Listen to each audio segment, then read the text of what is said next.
Bismillahirrahmanirrahim. Assalamualaikum warahmatullahi wabarakatuh. Innal hamdalillah nahmaduhu wa nasta'inuhu wa nastaghfiruh wa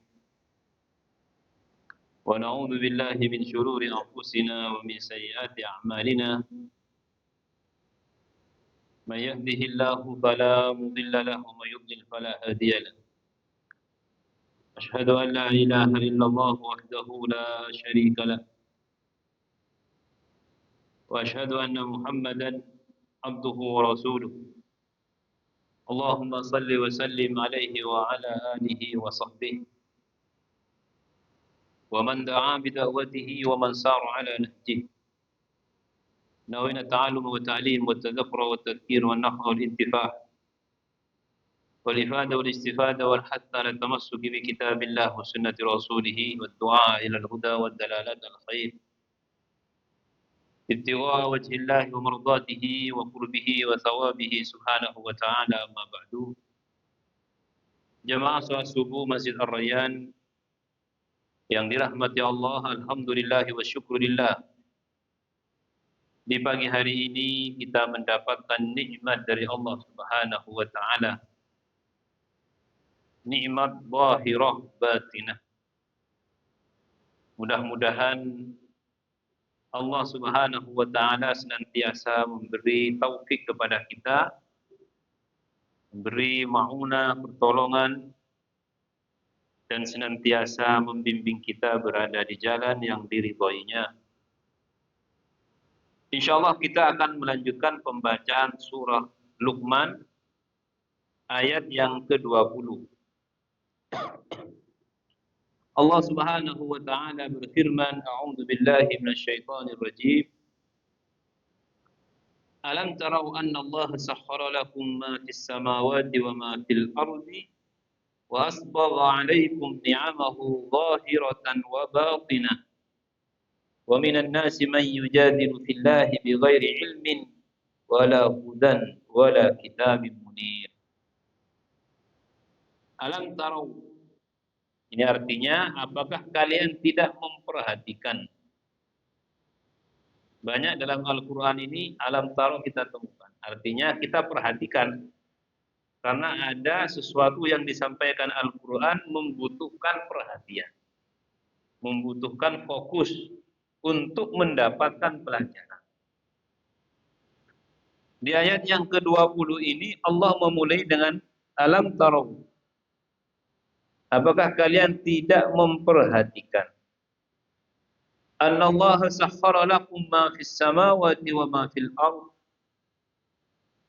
Sesungguhnya Allah telah menundukkan kepada kalian apa yang di langit dan apa yang di bumi. Apa makna Allah menundukkan yang di langit? Bi'annahu sakhkhara lahum ma fis samawati min nujumin yastadhi'una biha fi lailihim wa naharihim. Di langit itu ada bintang-bintang yang mana dengannya kita juga bisa mengambil manfaat. Salah satu manfaatnya kita mendapatkan petunjuk. Fi lailihim wa naharihim, kalau di malam hari jelas ada bulan, kalau di siang hari ada matahari.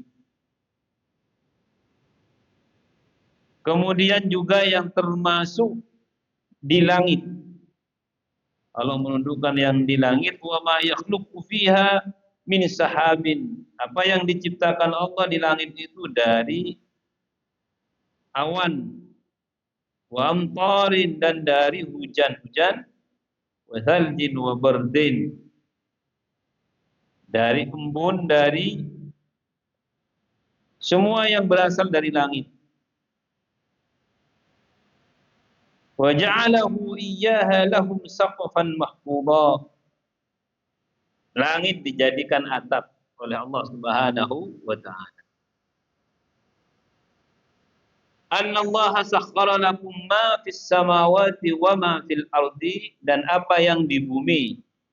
Ini banyak sekali yang di bumi. Nah, taskhir di sini artinya salah satunya adalah kita mampu mengelola. Itu taskhir. Jadi Allah memberikan kemampuan kepada kita, manusia ini, untuk mengelola apapun yang ada di langit yang mampu kita kelola tentunya. Karena kita tidak bisa memasuki alam-alam yang ada di langit-langit itu. Tidak bisa. Insya Allah secanggih apapun teknologinya nggak bisa. Paling banter masih di bawah langit pertama. Langit itu ada 7, harus yakin. Walaupun kita nggak pernah ke sana. Kalau ditanya langit itu udah berapa? Ada 7, harus yakin. Bumi ada berapa? Ada 7, harus yakin. Kalau langit mungkin di Isra Mi'raj kita tahu ceritanya. Di Isra Mi'raj itu Nabi SAW diisrokan. Ternyata langit yang dimaksud 1, 2, 3, 4, 5, 6 itu hanya dimasuki oleh orang-orang tertentu. Nah, teknologi yang ada ini paling banter di bawah langit yang pertama. Walaupun masih ada perdebatan. Pernahkah ada manusia sampai ke bulan? Bulan dalam makna ini, planet ini, ya banyak. Bukan banyak, ada lah pernah ke sana. Pernah ada yang ke sana. Tapi ada sebagian ada yang tidak. Bulan dalam makna yang benar tidak pernah ke sana. Sakhkhara lakum ma fis samawati wa ma fil ardi wa asbagha 'alaikum ni'amahu zahiratan wa batinah. Jadi Allah ini memberitahu kita, kalian itu punya potensi kemampuan bisa menundukkan, mengelola apapun yang di langit, apapun yang di bumi. Saya masih jadi pertanyaan bumi yang 7 ini. Secara ilmiah masih belum banyak yang bisa menemukan bagian atau batasan-batasan bumi 1, bumi 2, bumi 3. Kalau langit yang 7 itu dari Isra Mi'raj kita paham. Karena yang mengalami adalah Rasulullah dan kita harus meyakini. Nah, bumi ini sekarang. Tapi kita percaya karena ada hadis Nabi sahih, "Mas samawati sab'u wal arduna sab'." Tidaklah langit yang 7 dan bumi yang 7. Allah alam, apakah bumi yang 7 ini tingkatannya nyambung? Berarti satu bumi ini lapisan, lapisan, lapisan. Atau makna bumi yang 7 ini beda planet. Jadi beda ya, ini bumi kita, ada planet lain, ada planet Allah alam. Wa asbagha 'alaikum ni'amahu zahiratan wa batinah. Allah menyempurnakan nikmatnya kepada kalian. Ini khitabnya bukan kepada Nabi, kepada kalian, kita. Dalam Al-Quran itu kita menemukan khitab. Khitab itu redaksi dari satu ayat ditujukan kepada Nabi. Biasanya menggunakan kaka. Inna a'tainaka al-kautsar. Alam nashrah laka sadruka. Ka. Itu kepada Nabi. Walaupun maknanya para ahli tafsir mengatakan juga kepada kita. Tapi kalau kum itu kalian, lakum kepada kalian, itu kita khitab utamanya. Artinya kalau kita mau membedakan, kalau menggunakan khitab kepada Nabi, khitab itu redaksi yang ditujukan maknanya. Itu termasuk kekhususan Nabi, karena ada sesuatu yang dikatakan oleh ulama sebagai khususiyah. Nabi itu punya khususiyah. Khususiyah itu kekhususan tidak bisa kita tiru. Kita ini kan diperintahkan meniru Nabi. Ya, yang ditiru ini di luar khususiyah ini. Kalau khususiyah nggak boleh ditiru. Bahkan haram ditiru, haram. Nah, satunya misalkan Nabi itu melarang wisol, padahal beliau wisol. Pernah dengar wisol? Wisol itu puasa nyambung. Puasa itu enggak buka, lanjut. Itu wisol namanya. Nabi SAW pernah melihat sahabatnya melakukan ini, dilarang, jangan. Kenapa melakukan itu? Karena saya melihat panjenengan melakukan. Saya ingin mengikuti panjenengan, tidak bisa. Tidak semua yang saya lakukan itu bisa ditiru. Nah, sesuatu yang tidak bisa ditiru pada diri Nabi SAW namanya khususiyat. Nggak boleh ditiru. Banyak yang nggak boleh ditiru itu. Walaupun kita ini diminta meniru Nabi SAW, ya, tapi khususnya ini nggak boleh ditiru. Kata Nabi, kenapa panjenengan Rasulullah kok wisol, saya nggak boleh. Amani Rabbi wasaqani. Saya ini diberi makan oleh Tuhanku dan diberi minum oleh Tuhanku. Kalau kamu enggak, kalau mau makan ya nyari, baru makan. Nabi itu walaupun berpuasa, itu kekuatannya tidak berubah. Nah, kita kalau puasa lemes, nggak semangat, malas. Makanya puasa itu dari awal hari sampai akhir hari saja untuk kita ini. Maka sampai para ulama mengatakan hal-hal yang seperti ini, walaupun dengan niat meniru Nabi Shallallahu Alaihi Wasallam, tapi bukan pahala yang didapat, tapi keharaman karena Nabi melarang.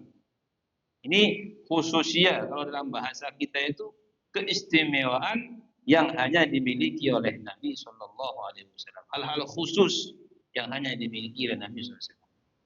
Wasbagha alaikum ni'amahu zahiratan wa batinah. Al-Quran mengatakan nikmat itu ada dua, nikmat zahir, nikmat batin.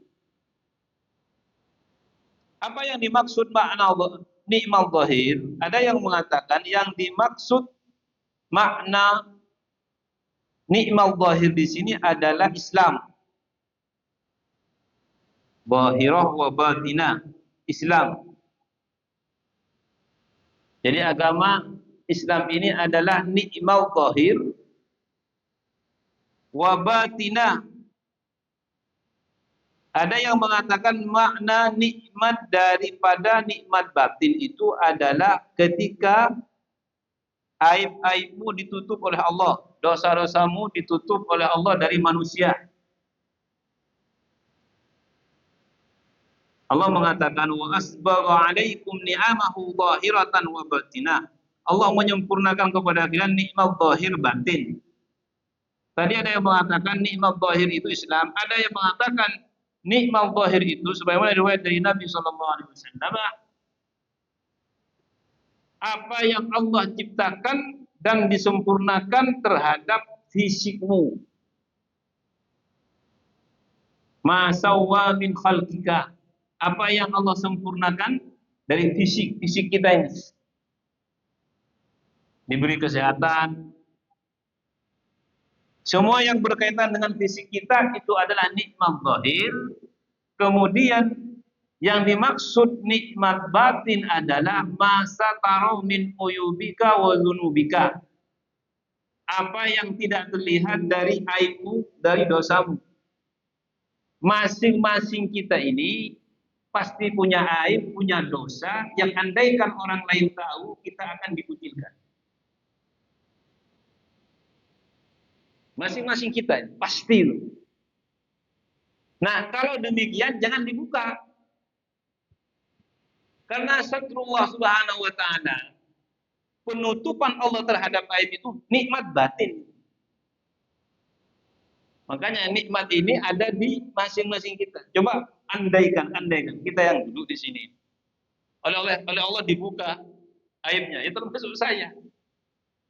Dibuka mungkin aib dulu. Aib yang andaikan dilihat jenengan, oh, ini syarikalnya. Sama, saya andaikan dibuka oleh Allah. Melihat aib panjenengan, mungkin panjenengan malu gak akan ke masjid lagi, gak enak. Tapi kan tidak. Allah memberikan nikmat ditutup aib dan dosa kita sehingga kita lapang. Silaturahmi aman. Dalam satu riwayat, andaikan dibuka aib itu, maka kamu akan dikucilkan oleh keluargamu. Artinya melakukan sesuatu kadang-kadang kita tidak sadar itu nikmat dari Allah. Di mana nikmatnya? Ketika Allah menutupi. Sehingga kita akan merasa alhamdulillah ya Allah. Kalau enggak, karena tutupmu takbir ini, sitr kalau dalam bahasa agamanya itu sitrullah. Tutup Allah terhadap keburukan dan aib kita. Itulah nikmat yang besar, tidak kalah besarnya dari nikmat zahir. Tidak kalah besarnya. Kenapa tidak kalah besarnya? Karena nikmat zahir itu kadang-kadang terikat dengan nikmat batin. Nikmat batin dibuka, zahir hancur. Nah, adanya nikmat zahir ini karena nikmat batin masih diberikan oleh Allah Subhanahu wa taala kepada kita. Maka minta kepada Allah tutup. Allahumma stur uyubana. Ya Allah, tutuplah aib-aib kami. Di dunia wal akhirah. Di dunia dan di akhirat. Masalahnya kalau di akhirat. Karena kita masih belum tahu. Tapi para ulama mengatakan, apabila Allah menutup aib itu di dunia, maka Allah juga akan menutupnya di akhirat selama dia bertaubat dan insya Allah. Nah, kalau di akhirat semuanya terbuka, bayangkan kita punya dosa yang mungkin hanya orang lain yang tahu. Enggak ada yang tahu, hanya kita sendiri yang tahu. Dan yang tahu mungkin sudah tiada. Di akhirat ditampakkan. Ada anak kita, ada saudara kita, ada bapak ibu kita. Nah, mohon kepada Allah mudah-mudahan aib-aib kita ini, dosa dan kesalahan kita ini ditutup oleh Allah di dunia wal akhirah. Di dunia ditutup, di akhirat juga ditutup. Nah, salah satu caranya adalah barang siapa yang menutup aib saudaranya di dunia, maka Allah akan menutup aibnya di dunia dan di akhirat. Nah, kita juga jangan suka membuka aib orang lain. Kalau kita ada perasaan biasanya setan itu menggoda. Ingin kita berbicara membuka aib orang lain. Kita ingat akhiratnya, ya Allah, kalau nanti aib saya dibuka gimana? Tahan dengan niat mudah-mudahan sebagaimana saya tidak membuka aib ini, mudah-mudahan aibku tidak dibuka di dunia dan tidak dibuka di akhirat. Ini makna wa asbagha alaikum ni'amahu zahiratan wa batinah. Jadi potensi yang kedua, Allah itu senantiasa memberikan nikmat zahir berupa kesehatan, dalam makna lain berupa Islam. Karena begini, kalau kita fokus memaknai nikmat zahir dengan fisik, maka di sini akan bertanya orang-orang yang cacat itu. Saya kok fisik saya tidak seperti orang-orang normal. Nah, makanya banyak yang memaknai nikmat zahir itu adalah Islam. Kalau Islam ini kan nggak tergantung fisik kan. Kadang-kadang yang fisiknya bagus itu kalah Islamnya kepada yang fisiknya kurang.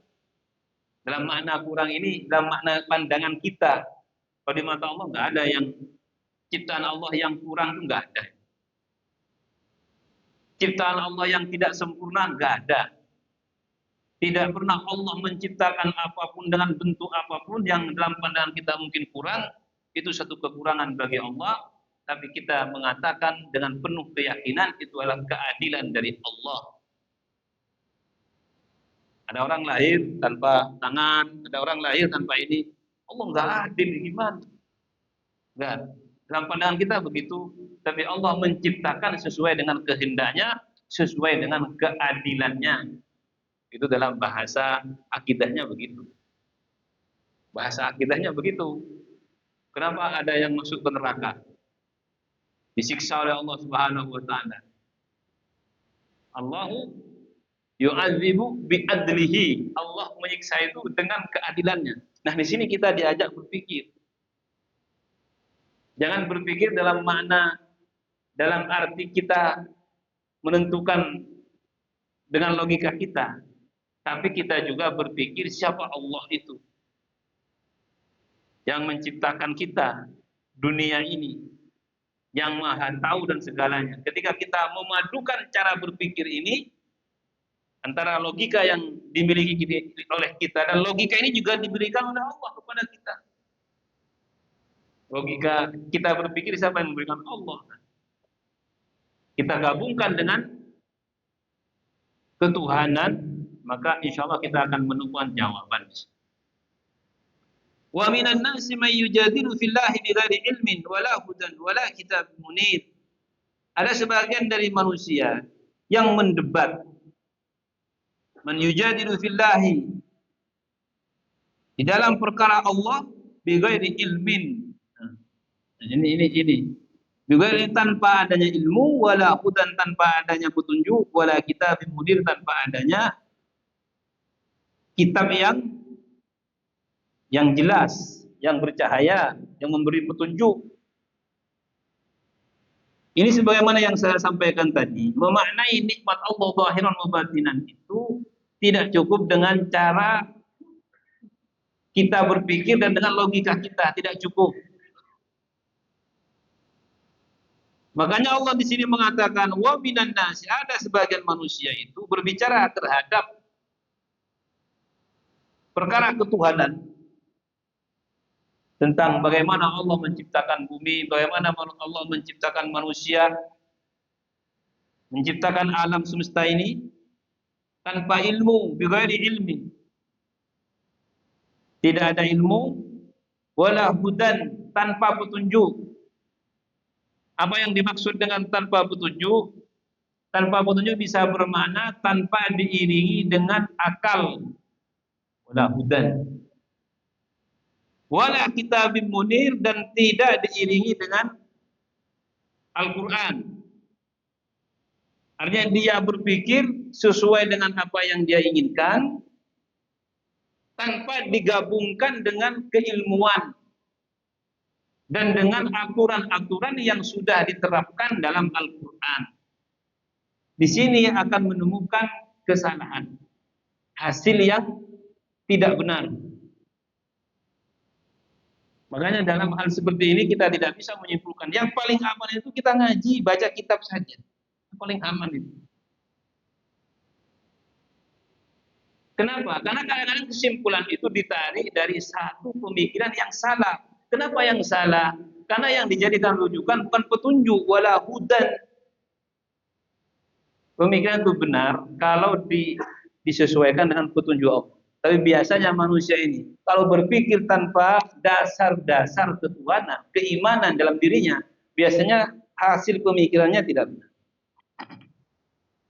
Karena potensi mengikuti ambisi, nafsu, syahwat itu lebih besar.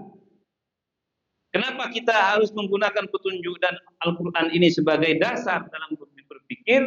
Supaya kita tetap terarah. Nggak bisa. Orang itu kalau berpikir tanpa mengacu kepada dasar-dasar agama, yang mutlak kebenarannya Al-Quran. Mutlak itu kebenarannya.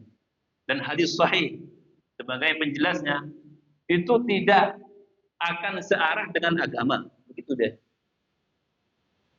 Nah, pemikiran yang hasilnya tidak searah dengan agama, maka pemikiran ini tidak bisa diterima dalam agama. Dan masuk ke dalam bid'ah itu. Menemukan satu hasil yang tidak sesuai dan tidak pernah Nabi SAW tetapkan. Begitu. Tapi masalahnya kadang-kadang diyakini, khususnya oleh yang menemukan. Banyak orang-orang yang tergelincir dari jalan ini disebabkan pemikirannya tadi tidak diiringi dengan keimanan. Mana huda. Tidak diiringi dengan keimanan. Sampai Imam Ghazali rahimahullah ta'ala menulis satu kitab. Namanya Tahawutul Falasifah. Karena orang berpikir itu kan biasanya dikaitkan dengan ahli filsafat itu kan. Berpikir pokoknya harus sesuai dengan rasio kita. Imam Ghazali itu menulis kitab Tahawutul Falasifah. Tahawut itu bisa bermakna kelalaian kelalaian ahli filsafat saat berpikir, atau batasan-batasan yang tidak boleh dilewati saat berpikir. Kalau dalam hadis itu Nabi secara sederhana mengatakan begini. Ketika kamu berpikir, kamu akan diajak oleh pikiran itu, misalnya kita berpikir Allah Subhanahu wa taala, kepada pertanyaan-pertanyaan. Siapa yang menciptakanmu? Allah. Ketika sampai kepada satu pertanyaan, karena berpikir kan dari pertanyaan, dari otak kita. Sampai kepada pertanyaan, kemudian siapakah yang menciptakan Allah? Pasti ke sana nanti larinya. Nah, kata Nabi SAW, ketika sampai kepada masalah ini, ketika sudah ingin meneliti siapakah yang menciptakan Allah, berhentilah, kata Nabi SAW, dan mohonlah perlindungan kepada Allah dari syaitan. Karena ketika akan melanjutkan, terus mencari, saya ingin mengetahui siapakah yang menciptakan Allah. Ini bahaya. Nah, maka dari itulah orang Islam ini memang punya batasan. Gak bisa kita hidup ini hanya beberapa masa kita hidup. Ingin memahami semua takdir kehendak ketentuan Allah, nggak bisa. Ada batasan-batasan tertentu dalam berpikir, ada batasan-batasan tertentu dalam berbuat. Nggak bisa seenaknya sendiri, nggak bisa. Umat Islam begitu, orang Islam begitu, orang beriman begitu. Wah, saya kalau begitu nggak mau jadi orang beriman. Nah, dalam Islam ya begitu. Ada aturan, ada norma, kita tidak bisa melewati. Walaupun kita ingin. Saya ingin sekarang ini melakukan sesuatu ini, lihat. Boleh apa tidak? Kalau nggak boleh, ya nggak bisa kita lewat. Hanya perlu disadari, apapun yang dilarang oleh agama kita ini, apapun yang dilarang, ini harus diyakini dan disadari, itulah kebaikan masa depanmu. Di dunia wal akhir, tidak ada aturan dari syariat ini, dari Allah Subhanahu wa taala yang disampaikan oleh Rasulnya kepada kita, kecuali ada maslahat di masa yang akan datang. Pasti. Jangan dekati minuman-minuman keras. Oh, itu kagak mau, saya punya uang, oh ini kagak apa-apa. Ya nggak apa-apa, silakan Anda lakukan. Tapi agama melarang. Lihat masa depan. Begitu saja, singkat, simple. Tidak ada larangan dari agama ini yang ditetapkan kepada orang-orang beriman kecuali untuk kemaslahatannya di masa yang akan datang. Makanya orang itu kalau ingin masa tuanya itu bahagia, ya agama ini. Makanya rata-rata orang-orang yang insyak itu di masa tuanya, hati kecilnya akan mengatakan bahwa cara atau tempat terbaik untuk ketenangan hari-hari tuamu adalah agama. Karena memang agama ini bukan hanya di dunia, akan tetapi juga akan kita rasakan manfaatnya di akhirat. Wa minan nasi may yujadilu fillahi bighairi ilmin wala hudan wala kitabin munir. Jadi orang yang berdebat di perkara Allah Subhanahu wa taala dalam ketuhanan tanpa menggunakan ilmu dan petunjuk, maka dia hanya akan mendapatkan kesesatan dari hasil pemikiran. Wa idza qila lahum ittabi'u ma anzalallahu qalu bal nattabi'u ma wajadna 'alaihi aba'ana. Ketika dikatakan kepada mereka, ikutlah kalian terhadap apa yang Allah turunkan, qalu, mereka menjawab, bal nattabi'u ma wajadna 'alaihi aba'ana, akan tapi kami hanya ikut apa yang kami temukan pada orang tua kami. Ini kembali kepada masa dulu, bukan masa sekarang. Masa dulu itu artinya ketika mereka, orang-orang tua mereka menyembah berhala. Kalau sekarang jangan disamakan. Wah, itu kan generasi tua. Sekarang saya generasi muda. Orang tua itu, kita lihat orang tua kita itu muslim apa bukan? Orang tua kita muslim, berarti panutan. Orang tua muslim, panutan kita. Yang masalah kalau orang tua itu dalam kemusyrikan misalkan. Berarti orang-orang Quraisy. Di jawaban mereka ketika ditanya, jawabannya, kenapa Anda menyembah Hubal? Hubal itu salah satu nama berhala. Ya, karena orang tua kami menyembah Hubal. Hubal itu berhala dibawa dari Suriah sana. Dan Hubal itu dalam pandangan orang-orang Quraisy Mekah itu bermanfaat. Ada orang sakit, melakukan ritual di depan Hubal ini sembuh. Nah, itu memang sudah ada di zaman awal-awal Islam, sudah ada itu. Jadi ada berhala namanya Hubal. Dalam satu riwayat saya pernah membaca itu, kenapa orang-orang itu tidak bisa meninggalkan Hubal itu? Kenapa tidak bisa gitu? Karena memang terasa manfaatnya. Walaupun dari setan. Kalau ada orang sakit, itu sembuh. Yang penting mengikuti ritual penyembahannya. Kalau ada orang ingin lancar usahanya, ya ke Hubal, bawa ini, bawa itu, lancar. Nah, orang-orang yang dikuasai oleh keinginan dan ambisi dan syahwatnya, ya kan, yang penting saya lancar, yang penting saya sembuh, yang penting saya ini, kamu peduli. Apakah itu adalah satu kemusyrikan atau kesyirikan? Nggak mau peduli. Nah, ketika mereka ditanya, ikutlah apa yang diturunkan Allah, sembahlah Allah semata, nggak bisa. Orang tua kita ini menyembah ini aman-aman saja, lancar-lancar saja. Kok sekarang kami disuruh menyembah Allah? Nah, ini hati-hati. Kalau di dunia mungkin masih bisa, saya sering menyampaikan kemarin yang ditulis oleh Imam Qurtubi itu. Kalau kita bertemu orang tua kita itu, kalau orang taat itu kan inginnya mengikuti semua. Nah, kalau di antara keduanya kemudian dipertemukan oleh Allah, padahal itu iblis menyerupai orang tua. Pada saat kematian, mereka minta kita masuk agama Nasrani atau Yahudi. Yang tampak orang tua kita. Nah, ini kan kalau keyakinan kita nggak kuat, kan ikut saja kan. Dalam kitab tersebut disebutkan kan dulu, orang mati itu datang bapaknya atau ibunya, padahal iblis mengatakan yang benar Nasrani, benar Yahudi. Saya disiksa. Kira-kira kita kuat enggak menghadapi itu? Wa idza qila hum muttabi'u ma anzalallahu qalu nattabi'u ma wajadna 'alaihi abana. Ini artinya tadi sebelumnya orang berdebat dalam masalah Allah ketuhanan. Ketika dikatakan kepada mereka tidak perlu dilanjutkan, kembalilah kepada agama, tidak perlu kemudian berpikir sebagaimana yang saya contohkan tadi, siapa yang menciptakan Tuhan, nggak perlu, harusnya jangan dilanjutkan itu.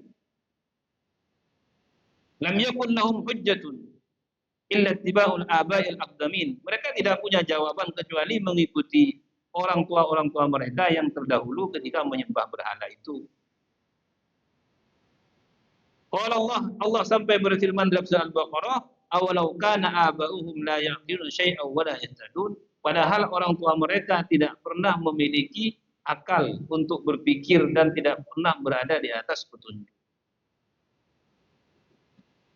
Nah, bal nattabi'u ma wajadna 'alaihi aba'ana awalau kana syaitanu yad'uhum ila 'adabis sa'ir. Padahal itu adalah setan yang mengajak mereka kepada azab api neraka. Awalau kana syaitanu yad'uhum ila adzabis sa'ir. Subhanallah. Jadi dalam bisikan pemikiran itu ada yang dari Allah, ada yang dari setan. Ada yang dari Allah, ada yang dari setan. Nah, kita ini berpikir begini. Pernahkah kita bisa membedakan atau berpikir bahwa ini dari setan, ini dari Allah? Atau dianggap semuanya sama? Awalau kana syaitanu yad'uhum ila adzabis sa'ir. Apakah walaupun yang mengajak itu adalah setan yang mengajak kepada azab yang pedih? Wa may yuslim wajhahu, barang siapa yang ikhlas menyerahkan dirinya hanya kepada Allah. Wa may yuslim wajhahu ila Allah wa huwa muhsinun, dan dia orang baik, faqad istamsaka bil urwatil wuthqa, maka ia telah berpegang kepada tali yang kuat. Jadi begini, untuk menghadapi semua godaan pemikiran, godaan itu ada dua. Ada godaan fisik, melihat sesuatu yang mengundang syahwat lah, wanita cantik, itu kan godaan fisik sebenarnya. Karena mata kita yang kasat mata ini melihat sesuatu yang kemudian menarik kan, itu fisik kita digoda. Yang bahaya itu sebenarnya godaan keyakinan, pemikiran, itu bahaya. Kenapa? Karena bisa menyesatkan orang yang berpikir salah itu kepada sesuatu pemikiran yang dikhawatirkan dia tidak akan kembali kepada kebenaran. Kalau kita banyak dosa, biasanya kalau sudah tua itu insaf, biasanya begitu. Dulu mungkin dia nakal atau apa. Itu potensi insafnya itu besar. Yang masalah itu kalau kesalahan itu ada dalam pemikirannya, keyakinan, itu lebih sulit untuk kembali kepada kebenaran, sulit sekali. Nah, cara supaya kita selamat dari itu, berpikir yang tidak benar itu, yang pertama adalah ikhlas. Ini ayat ini solusinya. Kita ini kan khawatir nanti mati malah tergoda oleh iblis dan matinya suul khatimah. Dalam ayat ini solusinya. Ada dua caranya. Yang pertama, ikhlas.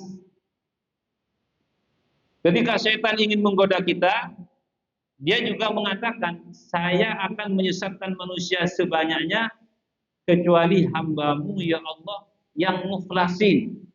La'ubiyannahum ajma'ina illa ibadaka minhumul mukhlasin. Pasti sampai mati akan saya sesatkan mereka. Sampai mati. Kecuali hambamu yang mukhlasin. Nah, kita perhatikan mukhlasin, ada mukhlisin. Mukhlisin itu orang ikhlas. Mukhlasin itu orang-orang yang diikhlaskan.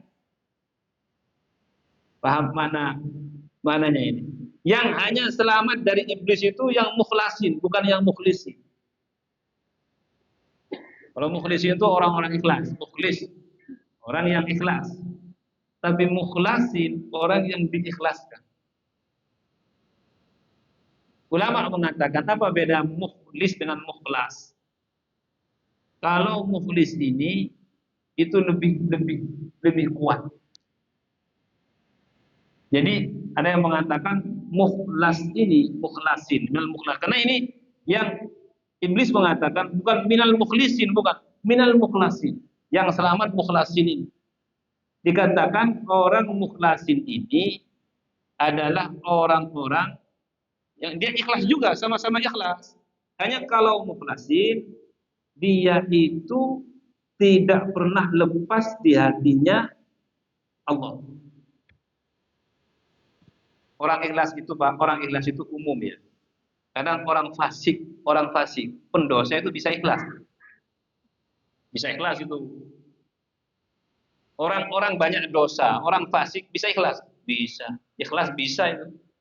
Ya tapi kan enggak konsisten kan?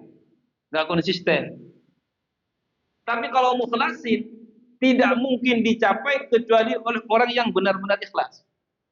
Artinya tidak lagi melakukan kefasikan, tidak lagi melakukan dosa dan kesalahan. Itu maknanya. Makanya orang ikhlas itu lebih banyak daripada orang mukhlas.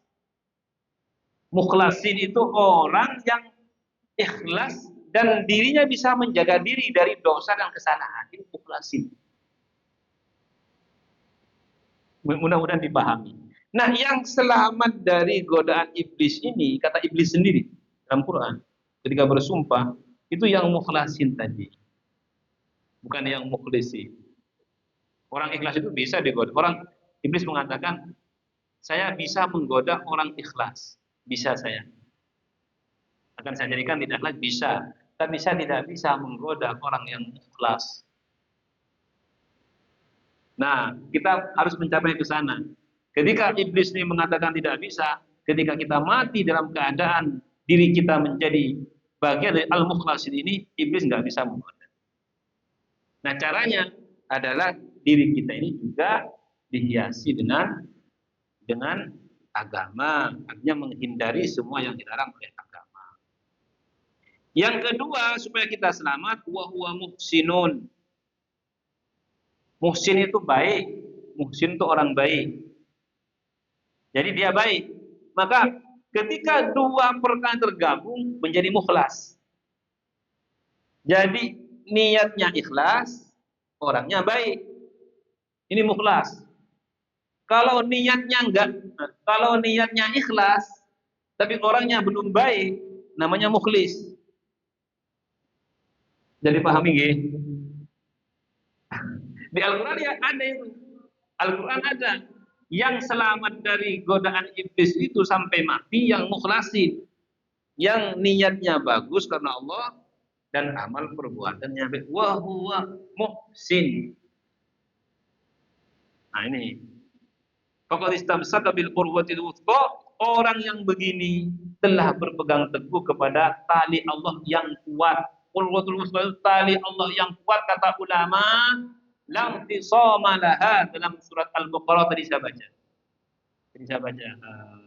La ikraha fid din qad tabayyana faman yakfur bit taghut wa yu'min billah faqad istamsaka bil qurwatil wuthqa la tisama laha. Kata Utsman, makna tali yang kuat yang dipegang orang yang mukhlas tadi, orang yang ikhlas dan dia baik tadi, adalah tali yang tidak akan pernah dia lepaskan sampai di surga. Kita ini kan masih panjangnya. Nah, kita di Al-Qur'an disebutkan ayat ini dan juga Al-Baqarah. Ini Luqman, Al-Baqarah ada. Berpegang kepada tali yang kuat itu artinya di dunia ini kita terus memegang tali ini, di alam barzakh kita memegang tali ini, di alam akhirat kita memegang tali ini, tidak akan pernah putus sampai masuk surga. Lam tisomalaha lam qita'alaha. Itu makna faqad istamsaka bil urwatil wusqa. Jadi orang yang selamat dari godaan iblis di akhir kehidupannya, orang yang berpegang kepada tali yang kuat ini, urwatul wusqa, urwah. Nah, dalam Al-Baqarah itu disebutkan siapa mereka itu? Faman yakfur bit taghuti wa yu'min billah. Yang kufur terhadap tagut, yang beriman kepada Allah. Tahu tagut ya? Pernah dengar tagut? Tagut itu kalau dalam bahasa dinisbatkan biasanya kepada mereka apa? Teroris ya. Teroris ya. Saya pernah punya teman bagian dari, ya mungkinlah pernah mereka. Makanya mengatakan banyak togut di Indonesia ini, banyak togut katanya. Ya, saya ingin tahu panjenengan akan tuh maksudnya banyak togut itu apa? Togut di sini banyak sekali togut itu. Paham ya togut ya? Ya, di dalam pikiran mereka itu sampai seragam itu dikatakan togut ya. Seragam. Seragam. Togut itu togut itu. Apalagi apa Pancasila ada itu apa Garuda itu yang kadang ditempelin di sekolah-sekolah itu, kantor-kantor itu togut katanya. Dan di Yaman itu ini cerita, tapi kan saya kan pernah jadi ketua pelajar Yaman, kemudian jadi konsultan pernah itu tahun 2003, 2004 lah, 2004, 2005. Di Yaman itu memang banyak sekali pelajar mahasiswa dengan perbedaan-perbedaan perguruan. Dari yang paling keras sampai yang paling apa namanya, ya tidak keras, paling keras. Dan saya tidak pernah ke dua tempat di Yaman itu yang memang dilarang oleh KBRI. KBRI itu Kedutaan Besar Indonesia di sana. Itu dilarang. Bahkan orang-orang KBRI sendiri nggak berani. Ya termasuk saya yang ke sana nggak budi. Padahal mereka saya kan ketika itu diberi amanah untuk menjadi tua pelajar yang mana. Tapi saya bertemu dengan mereka. Bertemu di ibu kota. Dan saya bismillah aja lah. Insya Allah nggak mungkin bunuh saya. Oh, saya nggak salah. Apa? Kita bertemu ternyata saya ajak ke KBRI nggak mau. Ayo akhir kita ini Agustusan. Agustusan misalnya kita kan kumpul di kedutaan. Kita ke KBRI makan di situ kumpul. Enggak tahu. Kenapa? Banyak togut misalnya. Tahu togut ya. Banyak togut saya bingung ya, gimana ya. Tapi memang masya Allah. Saya kesayang mereka itu luar biasa. Kita kadang-kadang malu di samping mereka itu malu. Hati-hatiannya. Nah saya tanya terus apa togut? Togut itu apa? Banyak digantung. Ya, itu togut. Apalagi pokoknya yang sifatnya yang menurut mereka itu pandangan togut itu sesuatu yang bisa menyelewengkan seseorang dari bersandar kepada Allah, itu togut. Sampai seragam-seragam dengan togut, seragam polisi, apa, militer itu togut semua itu. Diatur oleh togut dan wajib diperangi kalau togut itu karena membahayakan umat kan begitu, membahayakan umat. Jadi sebenarnya kalau saya lihat telisik lebih dalam mereka itu sebenarnya tujuannya baik kan. Hanya mungkin nggak tahu kok ada keyakinan yang begitu hebat dalam diri. Nggak tahu apakah di belakangnya ada doktrin. Karena saya sendiri tidak pernah ke tempat langsung, tidak pernah langsung ke dalam itu nggak pernah. Sepertinya ada sesuatu yang membuat mereka itu mengikat mereka dengan satu keyakinan. Alhamdulillah. Jadi memang dalam Al-Quran disebutkan itu. Faman yakfur bit-taghut, siapapun yang kufur terhadap taghut wa yu'min billah, beriman kepada Allah, dia telah berpegang kepada tali yang kuat. Nah, berpegang kepada tali yang kuat. Itu mungkin dalam satu jadi kalau dalam bahasa tafsirnya taghut itu kullu ma yu'badu min dunillah. Itu artinya semua yang disembah selain Allah namanya taghut. Semua yang dipercaya selain Allah namanya taghut. Semuanya yang dijadikan sandaran dan diyakini bisa bermanfaat selain Allah namanya taghut. Mungkin di situ. Ya kita di sini setuju kan? Setuju. Ada orang nyembah berhala, ada orang nyembah itu kan diyakini itu taghut ya. Jadi kalau sesuatu yang sifatnya tidak disembah, tidak diyakini, tidak dijadikan harapan dan sandaran, hanya dalam pandangan mereka saja kita mengira begitu, itu ya harus diperjelas dulu masalahnya. Allahu a'lam bishawab. Mudah-mudahan manfaat.